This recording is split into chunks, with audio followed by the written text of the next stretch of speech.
ada 19 malaikat yang ditugaskan oleh Allah untuk menjaga neraka. Koordinatornya adalah malaikat Malik. Itu dipersiapkan untuk siapa? Untuk orang-orang pertama adalah orang kafir dan musyrik.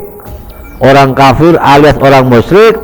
Yang kedua dipersiapkan untuk orang-orang yang selalu berbuat dosa, melanggar terhadap perintah Allah Subhanahu wa ta'ala. Kalau dia yang harta yang dicuri itu nilainya sudah mencapai minimal seperempat dinar. Seperempat dinar itu berapa? 1 dinar itu ukurannya dengan berapa? 4,25 gram emas 24 karat.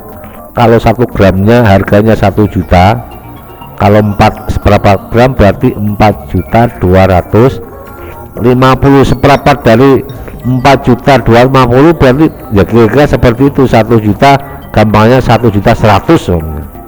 Kalau dia mencuri nominalnya sudah sebesar itu, minimal berarti dia sudah kena hukum potong tangan.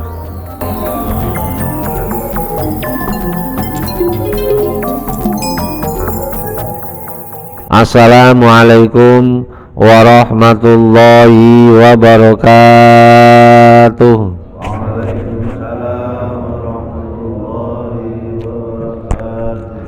Bismillahirrahmanirrahim. Alhamdulillahi rabbil alamin. Wabihi nasta'inu ala umuri dunya waddin. Wassalatu wassalamu ala sayyidina wa maulana Muhammadin khatamil anbiya'i wal mursalin wa ala alihi wa sahbihi ajmain. Qalu subhanaka la ilma lana illa ma 'allamtana innaka antal alimul hakim.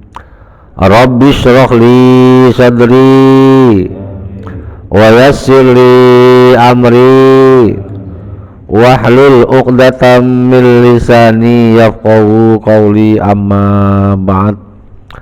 Hadirin jamaah talim Masjid Al-Ikhlas Perumahan Kriya Lebak Wangi 1 Sepatan Timur, Tangerang, Banten, yang senantiasa dimuliakan Allah dan semoga mendapatkan kemuliaan oleh Allah Subhanahu wa ta'ala. Syukur alhamdulillah senantiasa kita panjatkan kehadirat Allah atas segala nikmat dan karunia-Nya. Alhamdulillah kita masih diberikan taufik dan hidayahnya sehingga kita masih diberikan kesempatan waktu oleh Allah, umur panjang, sehat walafiat, bisa hadir di masjid ini dalam rangka melaksanakan kewajiban kita sholat subuh berjamaah, dan dilanjutkan taklim di pagi ini. Semoga kehadiran kita di tempat yang mulia ini dicatat oleh Allah menjadi amal yang soleh. Amin ya rabbal alamin. Salawat salam semoga tercurahkan kepada baginda Nabi Agung Nabi Muhammad sallallahu alaihi wasallam dengan ucapan Allahumma sholli ala sayyidina Muhammad wa ala ali sayyidina Muhammad. Semoga kelak kita termasuk umatnya yang akan mendapatkan syafaatnya di hari kiamat. Amin ya rabbal alamin. Hadirin jamaah taklim sekalian, mari kita lanjut taklim pagi ini. Al-Maidah ayat 36 dan seterusnya. A'udzu billahi minasy syaithanir rajim.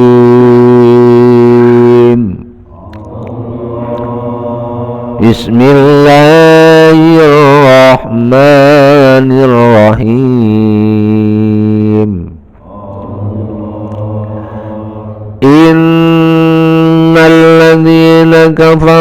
law anna lahum ma fil ardi jami'an wa mislahu ma'ah liyaftadu bihi min 'adzabi yaumil qiyamati ma tuqabbila minhum walahum 'adzabun alim. Yuriduna an yakhruju minan nari wa ma lahum bi kharijina minha walahum 'adzabun muqim. والسارق والسارقة فاقطعوا أيديهما جزاء بما كسبا نكالا من الله والله عزيز حكيم.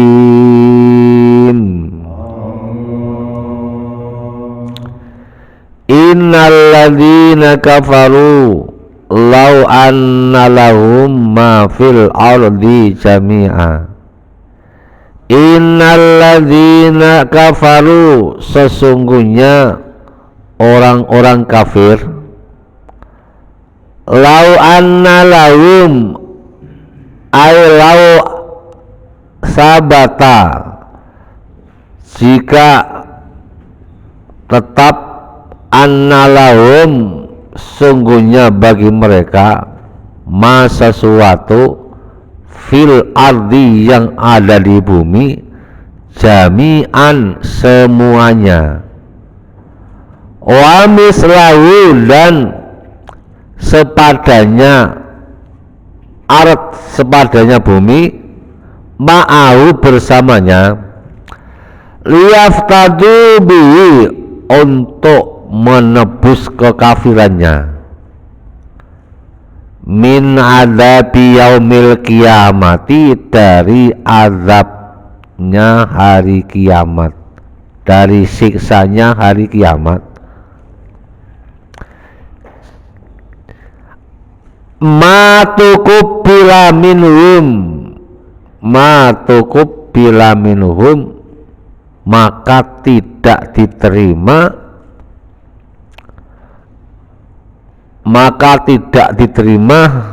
apa yang tidak diterima, tebusan mereka, lahum bagi mereka, minhum dari mereka, walahum dan bagi mereka, adzabun alimun, siksa yang pedih.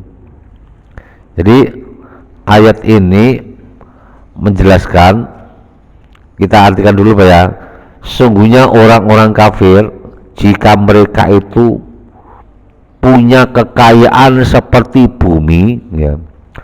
Bumi ini adalah kekayaan mereka semua, dan punya kekayaan yang lain yang seperti itu pula. Jadi punya bumi dua kali, ya. Jadi karena saking harta saking banyak. Terus harta tersebut liyaftadu bihi min adzabi yaumil qiyamah, harta tersebut untuk menebus kekafirannya, keingkarannya ketika di dunia, menebus kepada Allah, ma tuqbila minhum. Jadi tebusannya itu tidak bisa menutup, tetap walahum adzabun alim, mereka tetap mendapatkan siksa kelak di hari kiamat. Jadi walhasil,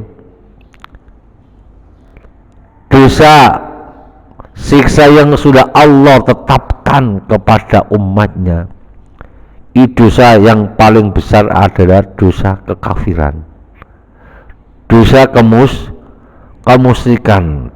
Dosa tersebut tidak bisa, jadi ibaratnya itu kalau kita kesalahan melakukan kasus apapun kejahatan di negara kita, nggak ada ampunan, nggak bisa ditebus, nggak bisa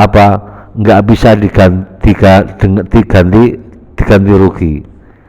Tebusannya tetap harus masuk di penjara, harus masuk di penjara. Begitu juga di akhirat, apapun kekafiranmu, apapun dosamu, jika kau tetap kafir ketika meninggal, belum sempat tobat, dosanya adalah tetap neraka selama-lamanya, dan itu tidak bisa diganti dengan yang lain, apalagi diganti dengan uang, harta.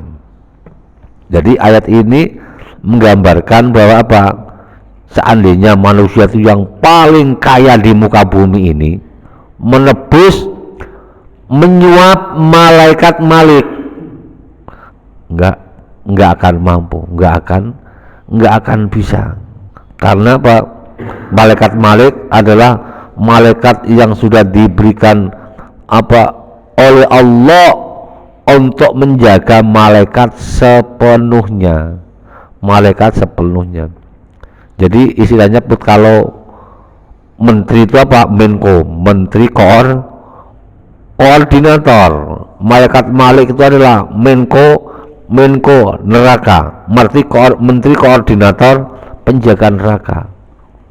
Semuanya jadi anggotanya malaikat Malik. Jadi terangkan dalam surat Al-Mudaththir, minha arba'at mirna sab'ata asar, 9, ada 19 malaikat yang ditugaskan oleh Allah untuk menjaga neraka. Koordinatornya adalah malaikat Malik. Itu dipersiapkan untuk siapa? Untuk orang-orang, pertama adalah orang kafir dan musyrik, orang kafir alias orang musyrik. Yang kedua dipersiapkan untuk orang-orang yang selalu berbuat dosa, melanggar terhadap perintah Allah Subhanahu wa ta'ala. Dalam ayat yang lain, jadi dalam ayat ini dikatakan bumi, ada orang punya bumi. Kita umpamanya ada nggak orang yang punya kekayaan sampai seluruh dunia ini milik dia semua. Orang punya tanah selembak wangi, ya, itu sudah sudah paling hebat orang provinsi Banten. Pokoknya satu kepulauan Lembak Wangi ini yang miliki Pak Retno sendiri, umpamanya nih Pak Retno, karena dia kayaknya banyak, bisa membeli tanah seluruh daerah Lembak Wangi. Mulai dari tanahnya, sawahnya, yang dibikin rumah, kemudian yang dibikin perkebunan, semua punya Pak Retno semua umpamanya. Itu kategori orang yang paling kaya seprovinsi kali ya. Nah, kalau umpamanya daerah Lembak Wangi menjadi kota metropolitan umpamanya gitu Pak. Kan ada sekarang yang mereka berjanji Indonesia akan dijadikan negara metropolitan seperti daerah Jakarta. Siapa tahu nanti Lembak Wangi menjadi kota metropolitan, ya. Kalau jadi kota metropolitan, 1 meter tanahnya berapa coba harganya? Tanahnya 1 meter berapa? Bisa 10 juta, bisa miliaran. Itu digambarkan seperti itu. Jadi harta yang sebanyak itu untuk menebus kekafirannya kelak di hari kiamat tidak bisa. Matukubila minhum. Dalam ayat yang lain, innal ladzina kafaru wa matu wa hum kufar. Sesungguhnya orang-orang kafir, mereka mati dalam keadaan kufar, dalam keadaan kafir. Falai yuqbala min ahadim mil ul ardi dahaban walawif tadabin. dan tidak terima orang tersebut jika dia punya emas sepenuh bumi untuk menebus kekafirannya itu. Falayyuk bala, tidak diterima.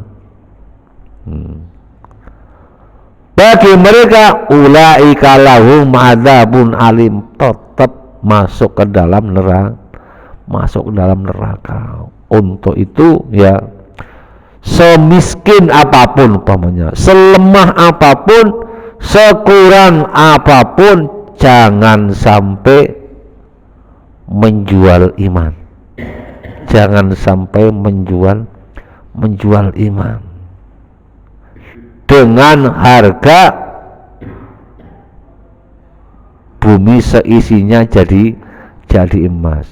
Jadi ini menggambarkan begitu mahalnya iman, mahalnya ketaatan, mahalnya harga takwa di pandangan Allah Subhanahu wa ta'ala. Terus kalau mereka sudah masuk ke dalam adab Allah yang sangat mengerikan itu, yuriduna ayyakhruju minan nar, yuriduna ayyatamannawna, mereka menginginkan, sangat mengharapkan ya, sangat menginginkan. Taman itu mengharap sesuatu yang tidak mungkin terjadi. Mereka sudah masuk ke dalam neraka, disiksa dalam neraka. Mereka ingin ayyakhruju minan nar, mereka ingin keluar dari neraka, ingin bebas dari neraka. Jadi jawabannya wa ma hum bi kharijina minha, mereka tidak akan bisa keluar dari neraka karena memang itu sudah tempatnya. Orang kalau sudah dikehendaki Allah, sudah dicap tempatnya dalam neraka, itu adalah manusia yang paling buruk, manusia yang paling jahat menurut Allah Subhanahu wa ta'ala. Dalam surat apa itu yang sering kita baca, surat lam yakunil, sudah tahu itu Pak, Al-Bayyinah, innal ladzina kafaru min ahlil kitabi wal musyrikina fi nari jahannama khalidina fiha. Sesungguhnya orang-orang kafir, baik dari ahli kitab maupun orang tersebut musyrik, tempat mereka adalah khalidina fiha. Ulaika hum syarrul bariyah, mereka itu adalah orang-orang yang paling jahat menurut pandangan Allah Subhanahu wa ta'ala.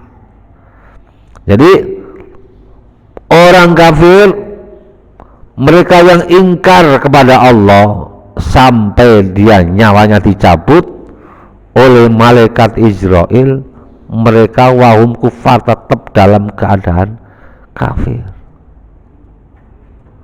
Kemudian falai yuqbala min ahadin mil'ul ardi dahaban walawif tadabi.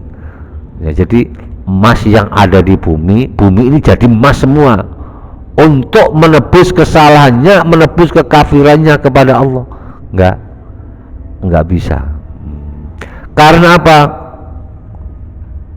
Begitu dahsyatnya siksa Allah di dalam api neraka. Karena apa? Saking mengerikan itu tadi, malaikat termasuk yang diberikan tugas oleh Allah untuk menjaga neraka. Malaikat gambaran saking ngerinya tiap hari yang dihadapi adalah neraka. Dia nggak bisa senyum, nggak bisa ketawa, apalagi tersenyum. Mungkin kita ingat ceritanya Nabi Idris. Nabi Idris adalah Nabi Allah, sudah dijamin masuk surga oleh Allah.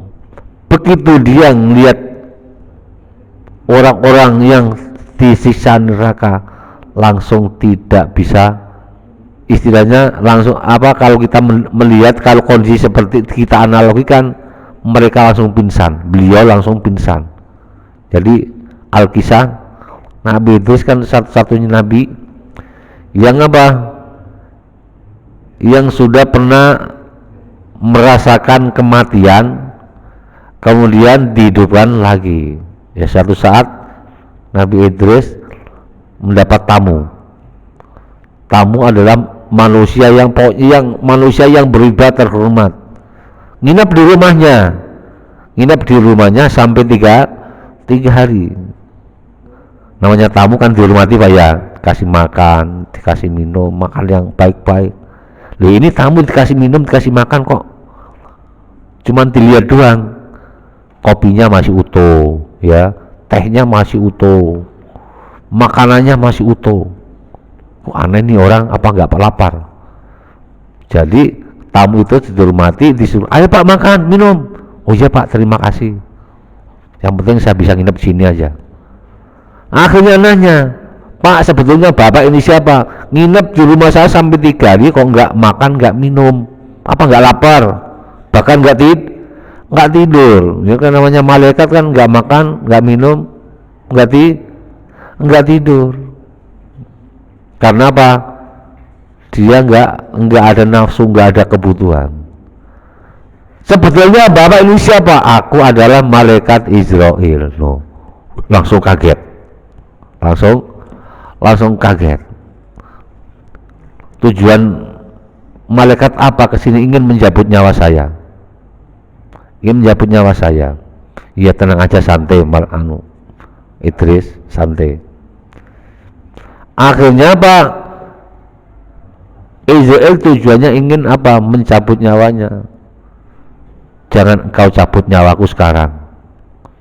Jangan engkau nyabut nyawaku sekarang. Amal saya belum baik, amal saya belum banyak. Ya akhirnya Pak, karena ini sudah ketentuan Allah. Yaudah, kalau sudah ketentuan Allah, boleh engkau Israel menyabut nyawa saya, tapi dengan catatan perlihatkan aku ke dalam surga dan ke neraka. Terus jawab Israel, orang melihat surga dan neraka bisa, tapi dengan catatan harus mati dulu gitu. Harus mati dulu. Yaudah, emang itu perintahku, nggak bisa. Sebelum kau mencabut nyawa saya, perkenankan aku melihat surga dan nerakanya Allah. Akhirnya malaikat Israel minta izin kepada Allah. Ya udah, diizinkan Israel. Akhirnya Nabi Idris dicabut oleh malaikat Israel. Setelah dicabut malaikat Israel, ya udah, syaratnya harus mati. Berarti nanti kalau begitu nanti nyawa saya kamu cabut, setelah kamu cabut balikin lagi gitu. Dibalikin lagi, seperti tawar menawar gitu Pak ya, seperti Pak Eko sama pembelinya. Bila Pak harga nih Pak 10.000, gimana Pak kalau 9.000? Ya udah boleh. Karena Pak Eko ini orangnya apa, orangnya enakan gitu. Begitu juga Israel, kalau memang dia bikin enakan ya udah. Akhirnya Nabi Idris dicabut nyawanya. Setelah dicabut nyawanya, hanya beberapa menit dikembalikan. Nabi Idris telah merasakan apa, nyawanya dicabut. Nabi Idris menyampaikan bahwa nyawanya setelah dicabut Israel tidak bisa digambarkan sakitnya lepasnya nyawa itu Nabi Idris. Itu tujuannya apa? Untuk memberikan pelajaran kepada umat manusia, kepada kita semua, bahwa ketika malaikat Israel mencabut nyawa, sakitnya seperti itu. Untuk itu agar kita, umat Muhammad diberikan keistimewaan oleh Allah Subhanahu wa ta'ala, agar nyawa orang-orang yang beriman kepada Allah ketika dicabut malaikat Israel tidak merasakan sakitnya. Untuk itu apa? Jadilah umat Muhammad yang senantiasa cinta dengan Al-Quran, cinta dengan Al-Quran. Ya, buktinya minimal kita sehari semalam membaca Quran 5 kali, walaupun surat Al-Fatihah kita baca dalam sholat. Walhasil akhirnya diizinkan oleh Allah Nabi Idris jalan-jalan ke neraka. Ketika Nabi Idris jalan ke neraka, diperlihatkan malaikat Israel ke neraka. Apa yang terjadi? Isinya ketika malaikat melihat malaikat yang sangat keras dan bengis menyiksa orang, menyeret orang di dalam neraka. Nabi Idris langsung pingsan. Menggambarkan apa? Saking pedihnya. Nah, itu digambarkan dalam ayat ini. Orang yang sudah dimasukkan ke dalam neraka Allah tidak bisa ditebus dengan apapun kecuali dengan iman. Mereka punya bumi seisinya buat nebus malaikat Malik gak bisa. Mereka punya emas sepenuh bumi buat nebus malaikat Malik agar tidak dimasukkan dalam neraka, tidak bisa. Tetap walahum azabun alim, tetap masuk ke dalam neraka. Kemudian kalau mereka sudah masuk di dalam neraka, mereka ingin keluar dari neraka.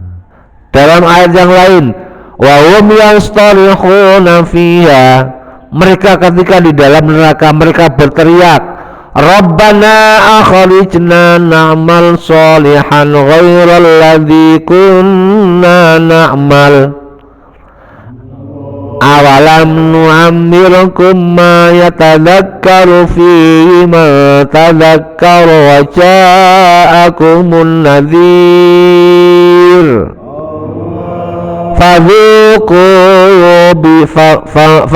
fadzuqu fama lizzalimina min nasir.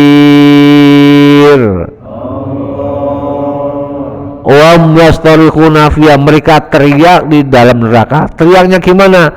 Rabbana akhrijna, keluarkan kami dari neraka ini ya Allah. Na'mal sholihan, saya akan beramal soleh ghairul ladzi kunna na'malu, tidak seperti yang kemarin aku lakukan. Itu mereka berjanji, tapi janjinya sudah kelewat, enggak bisa. Awalam nu'ammirkum, bukankah aku sudah memberikan kalian umur yang panjang ma tadzakkara fihi, sebagai waktu untuk berpikir, aku berbuat salah nanti akibatnya seperti apa, aku berbuat dosa akibatnya seperti apa. Gambarannya seperti, jadi tetap dia nggak bisa mengelak, sudah nggak bisa kemana-mana.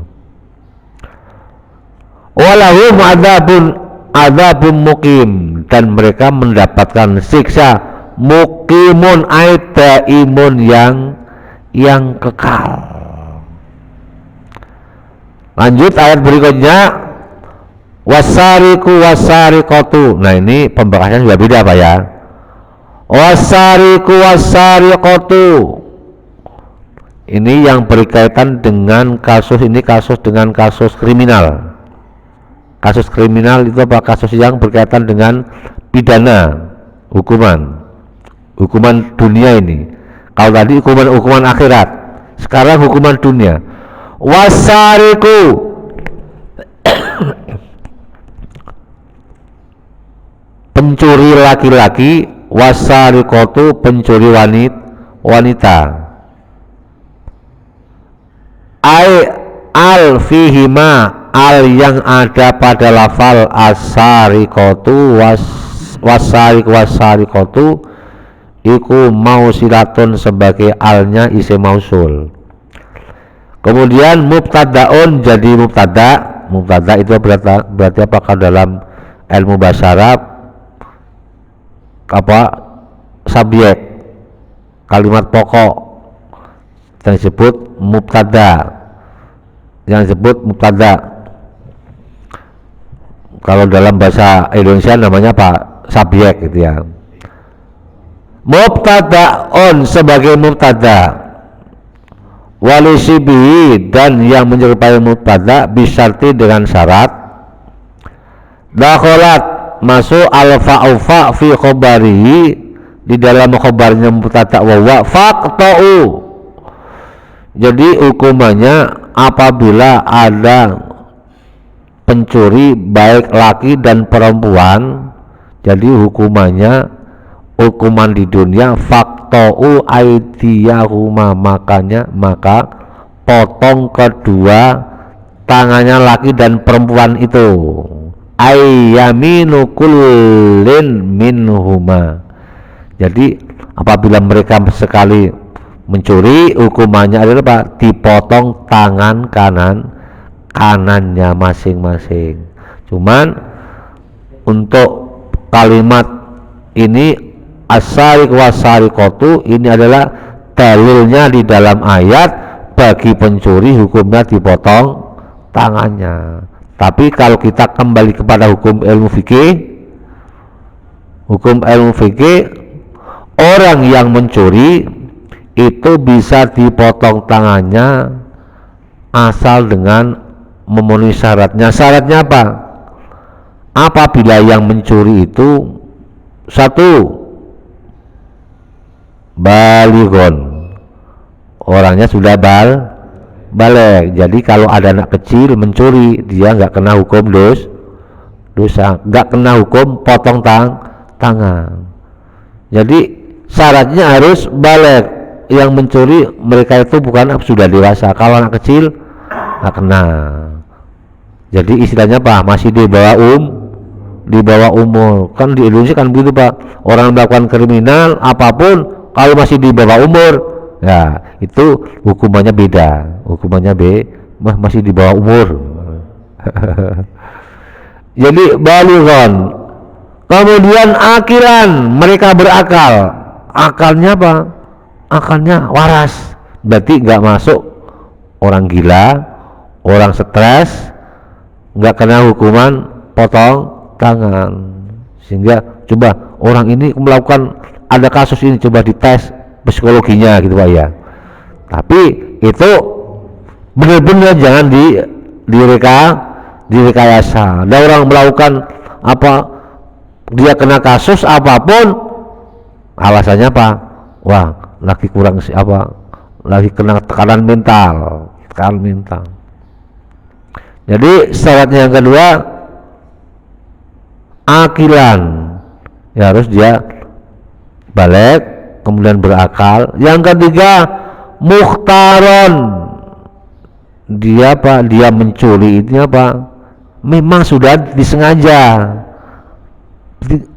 Maksudnya dia sudah keinginan dia sendiri, bukan karena disuruh, apalagi dipaksa. Jadi kalau ada orang mencuri kemudian dia mencurinya karena dipaksa, dia nggak kena hukum potong tangan kalau bagi pencuri. Mencuri yang dipaksa yang nggak kena hukum, yang dipaksanya seperti apa? Kalau dia dipaksa, kemudian dia dipaksa sehingga mengancam keselamatannya, kalau kamu tidak mencuri tak bunuh, itu berarti mengancam keselamatannya. Nah itu apa? Kalau diancam seperti itu, kembali lagi itu apa? Menyelamatkan dirinya lebih baik daripada kita mati. Walaupun mencuri karena ini demi menjaga keselamatan saja, dia laksanakan. Nah kalau seperti itu dia nggak kena hukum itu gitu ya. Kemudian itu bagi pelakunya. Kemudian bagi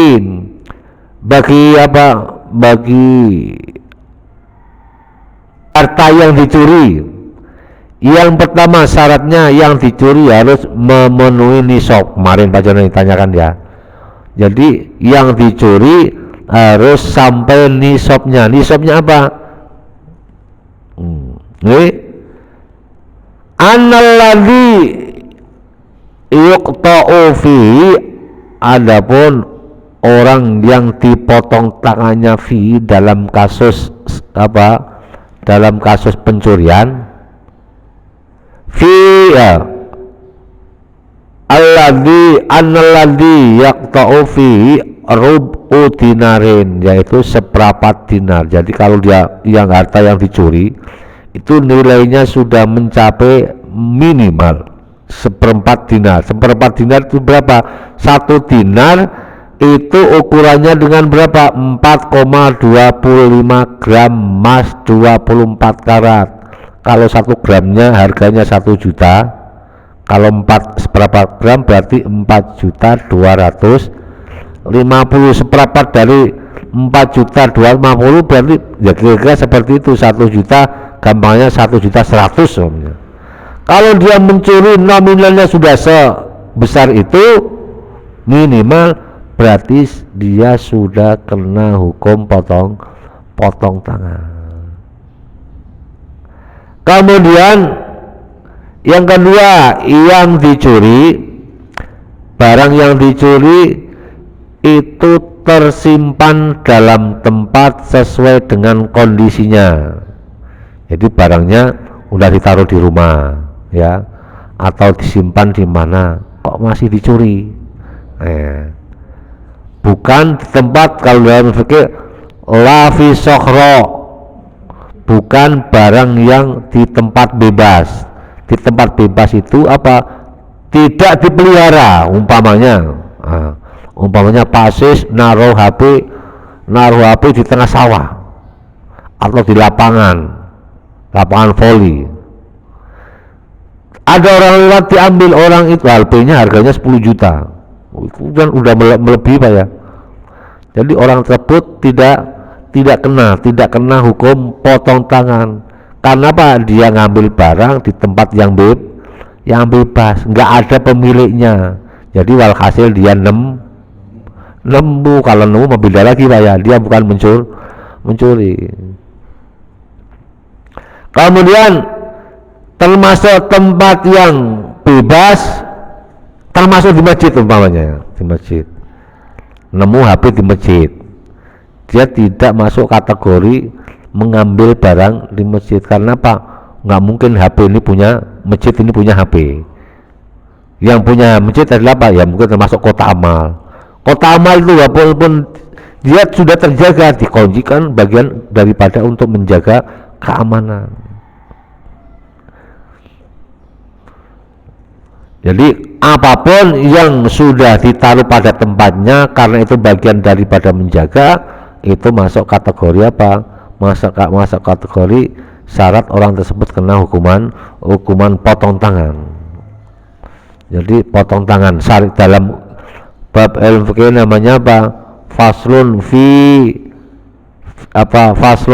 qat'is sariqati, bab yang menerangkan tentang potong tangannya pencuri. Termasuk barang yang dicuri itu kalau dalam ilmu fikih la qat'a fi akhdi aslin, mengambil barangnya orang tua. Au far'in, tambah ngambil barangnya anak pokoknya. Itu enggak kena hukum potong tangan. Jadi yang dimaksud itu apa? Mengambil barang yang kalau mereka meninggal itu ada hubungannya hukum warisan. Kalau orang itu meninggal saya mendapatkan warisan. Begitu sebaliknya, itu apabila dicuri ya tidak kena hukum potong tangan. Karena apa? Sebagian harta saya ada di situ.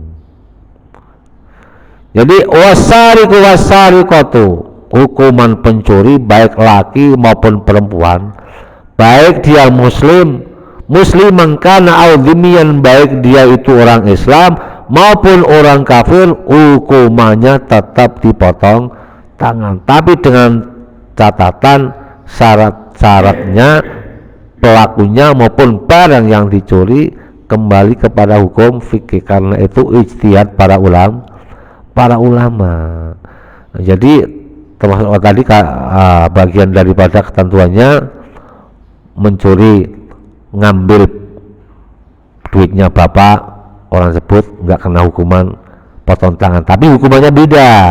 Tetap kasusnya kalau memang yang diambil bapaknya nggak terima, tetap masuk kategori hukum pidana, tapi hukum potong tangan nggak bisa, kecuali kalau barang yang diambil itu dia ya udah biarin aja lah diambil.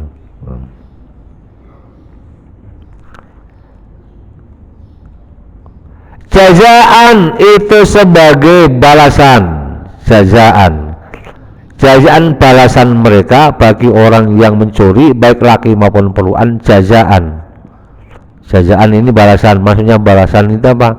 Atas perbuatan dosa mereka.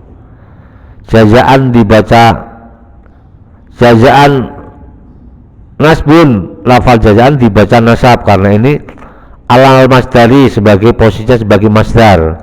Masdar itu kalau dalam pelajaran ilmu nahwu shorof itu isim yang dibaca nasab.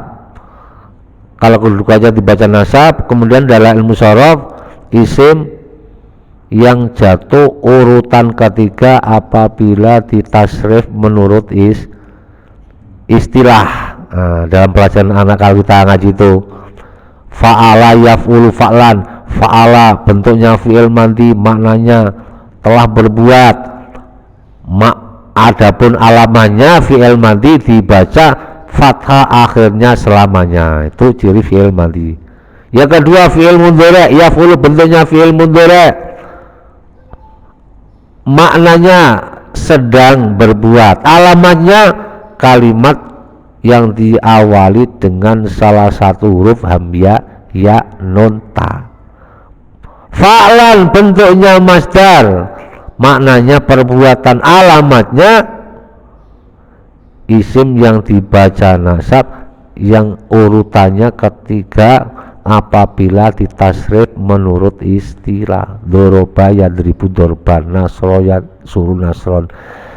Jazaa yajzi'u jazaan, jazaa yajzi'u jazaan. Jadi jazaa ini kalau menurut ilmu shorof juga termasuk fi'il fi'il mahmus. Fi'il mahmus itu apa? Fi'il kata kerja yang salah satunya fa fi'ilnya atau lam fi'ilnya huruf yang pertama atau huruf yang terakhir berupa hamzah, seperti amana, hana'a. Jazaan sebagai balasan bima dengan sesuatu kasabah yang mereka berdua lakukan, nakalan ay ukubatan, jadi balasannya itu sebagai siksa minallahi dari Allah. Tapi apabila dia kembali kepada Allah atas perbuatannya itu, wallahu nah itu balasan itu bagian daripada apa? Wallahu azizun hakim. Wallahu, Allah itu azizun, zat yang apa? Azizun mana apa Pak? Perkasa. Hakimun, zat yang bijaksana. Itulah apa sifat kebijaksanaan Allah bagi orang yang berbuat salah di dunia, disiksa, dikasih hukuman di akhirat, apalagi di akhirat. Kalau di akhirat hukumannya yang berkaitan Allah maupun berkaitan manusia, kalau yang ayat tersebut yang berkaitan dengan Allah tentang keimanan. Kemudian ayat berikutnya hukum dunia apabila mereka melakukan seperti itu, kemudian dia punya masalah dengan orang lain belum diselesaikan, tetap kena hukuman. Jadi hubungan yang berkaitan dengan sama manusia apabila belum diselesaikan sebelum dia meninggal, berarti nanti mendapatkan siksa di akhirat. Tapi kalau sudah diselesaikan sebelum dia meninggal, mereka minta maaf, sudah clear, nanti di akhirat bebas daripada hukuman. Faman taba min ba'di dzulmihi, faman taba min ba'di dzulmihi, wallahu a'lam bishawab. Mungkin yang dapat kami sampaikan ya. Sebelum kita tutup, mari kita bacakan surat Al-Fatihah. Kita doakan kepada jamaah yang telah menyisihkan sebagian rezekinya untuk acara subuh berkah ini, semoga dibalas oleh Allah dengan rezeki yang berkah dan berlipat ganda, amin ya robbal alamin. Bismillahil Fatihah. A'udzu billahi minasyaitonir rajim. Bismillahirrahmanirrahim. Alhamdulillahi rabbil alamin. Ar-Rahmanir-Rahim. Maliki yaumiddin. Iyyaka na'budu wa iyyaka nasta'in. Ihdinas siratal mustaqim. Siratal ladzina an'amta 'alaihim ghairil maghdubi 'alaihim waladdallin. Amin. Allahumma shalli wa sallim ala sayyidina Muhammad wa ala ali sayyidina Muhammad. Ya Fattahu ya Alim, iftah lana fathan qariba wa alimna ilman nafi'a. Allahumma alimna ma 'allamtana, alimna ma la 'allamtana, alimna ma yanfa'una, alimna ma la yanfa'una, innaka ta'lamu wa la na'lamu wa anta 'allamul ghuyub. Allahumma inna na'udzubika min ilmin la yanfa' wa min qalbin la yakhsha wa min nafsin la tasba wa min du'ain la yustajab wa min syarri dzalikal arba bi rahmatika ya arhamar rahimin. Allahumma jal auladana wa talamidana wa ahli baitina wa man hadara fi hadil jama'a min alil ilmi wa alil iman wa alit taqwa wa alil ibadah wa alil quran wa alil rizki wa alil du'a wa alil khair wa la tajalna wa iyyahum min ahli syarri wa dhairi innaka ala kulli syai'in qadir. Rabbana atina fid dunya hasanah wa fil akhirati hasanah wa qina adzabannar. Sallallahu ala sayyidina Muhammad wa ala alihi wa sahbihi wa sallam. Subhanaka rabbika rabbil izzati amma yasifun wa salamun alal mursalin walhamdulillahi rabbil alamin. Al-Fatihah. A'udzu billahi minasy syaithanir rajim. Bismillahirrahmanirrahim. Alhamdulillahi rabbil alamin. Ar-Rahmanir-Rahim. Maliki yaumiddin. Iyyaka na'budu wa iyyaka nasta'in. Ihdinas siratal mustaqim. Siratal ladzina an'amta 'alaihim ghairil maghdubi 'alaihim waladdallin. Amin. Untuk taklim nanti habis maghrib tetap jalan seperti biasa bagi bapak-bapak yang tidak mengganggu kegiatannya yang berkaitan dengan hajatnya Pak Budi, Pak ya. Ya. Yang dapat kami sampaikan pada kesempatan ini, kurang lebihnya mohon maaf. Billahi taufik wal hidayah. Wassalamualaikum warahmatullahi wabarakatuh. Sallallahu